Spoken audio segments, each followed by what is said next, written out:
Le management est issu de plusieurs écoles. Encore une fois, nous allons être un peu théoriques, mais il est nécessaire d'avoir quand même ces bases pour bien comprendre comment le management a pu évoluer dans les entreprises. La première école est l'école classique. Cette école avait deux directions, l'organisation scientifique du travail et l'organisation administrative du travail. Cette école désigne l'ensemble des théoriciens qui, à la suite des travaux de Taylor et Fayol, vous pourrez faire des recherches sur ces théoriciens, ont étudié l'organisation des entreprises en se référant au principe suivant. Le principe hiérarchique. Une entreprise est une succession d'échelons dont le niveau supérieur détient l'autorité. L'autorité se décline dans les échelons subordonnés par délégation. Donc ça, c'est vraiment un principe de cette école qui aujourd'hui existe encore d'ailleurs. Ensuite, il y a le principe d'unité de commandement. C'est l'énoncé qui a été énoncé par Fayol notamment, qui subordonne l'autorité fonctionnelle à l'autorité hiérarchique, contrairement à Taylor qui soutient la seule autorité de la compétence.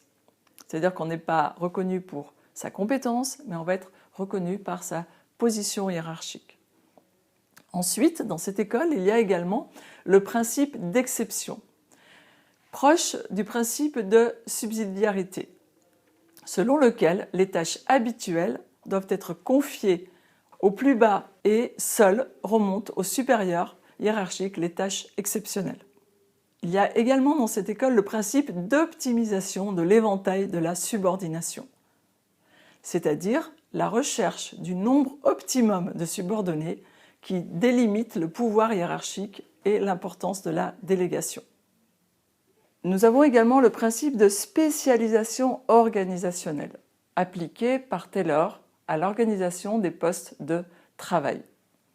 Vient ensuite l'école des relations humaines. L'école des relations humaines est née dans le cadre de la crise économique de 1929. Le développement des idées socialistes ont conduit à contester les fondements de l'école classique, qui avait déshumanisé les relations de travail. Les préceptes de cette école s'articulent comme suit. La personne recherche certes un maximum de rétribution par rapport à son travail, mais aussi un cadre de vie satisfaisant. L'instinct grégaire prime. L'homme a besoin de faire partie d'un groupe, d'un clan, où il a sa place, où il est reconnu. C'est également un des préceptes de cette école.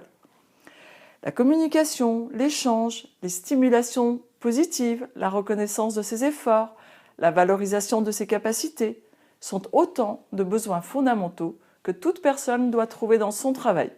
Si elle les obtient, elle augmentera d'elle-même sa contribution au résultat de l'unité et de l'entreprise auquel elle appartient.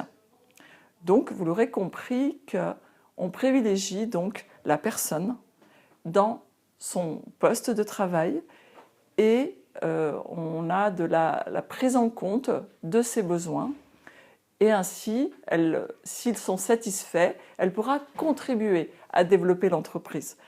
C'est une école qui est très proche de ce que l'on cherche aujourd'hui à réaliser dans les entreprises de plus en plus avec le phénomène de santé et bien-être au travail. Nous avons ensuite une troisième école qui est l'école de management stratégique. Il existe plusieurs définitions de la stratégie. Cependant, on peut les classer autour de quelques thèmes répétitifs. Donc, nous pouvons avoir donc, dans ce management stratégique les buts. Donc, ce thème est stratégique et repose sur la définition des buts à long terme et la détermination des moyens pour les réaliser. Ce type de définition s'intéresse plutôt aux problèmes de politique générale de l'entreprise ou de l'organisation.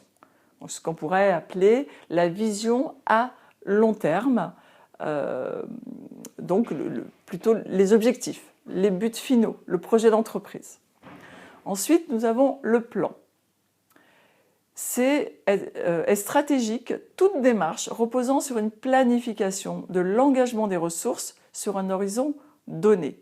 Sans plan, pas de stratégie. Dans cette conception extrême, le management stratégique s'identifie alors à la planification stratégique.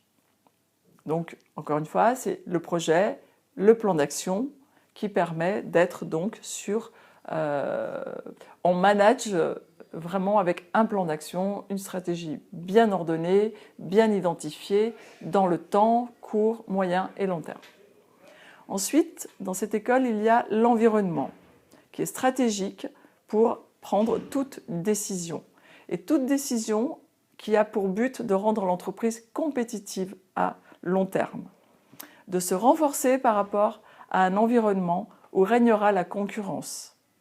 Le management stratégique s'identifie alors à la lutte sur les marchés et se rapproche du marketing stratégique.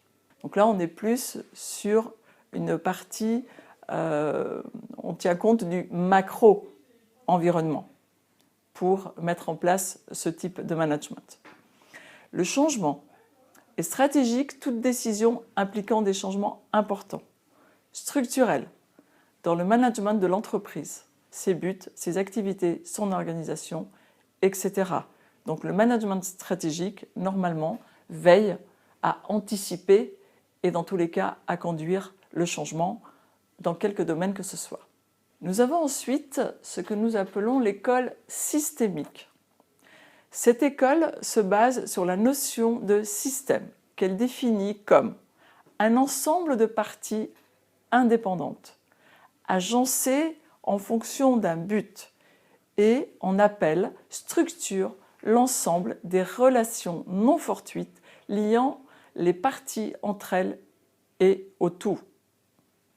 Se définit également comme un ensemble d'organes, de procédures, d'idées, organisées en vue de la réalisation d'un objectif commun et distinct de son environnement. La théorie des systèmes se fonde sur l'idée que cette logique est applicable à tout ensemble organisé, quel qu'il soit. Ses tenants cherchent à combler les fossés entre les différents courants de pensée en matière d'organisation, mais aussi à abolir les barrières séparant les autres sciences de l'activité humaine. Alors, je vais reprendre avec vous. Donc, ces tenants cherchent à combler les fossés entre les différents courants de pensée en matière d'organisation, mais aussi à abolir les barrières séparant les autres sciences de l'activité humaine.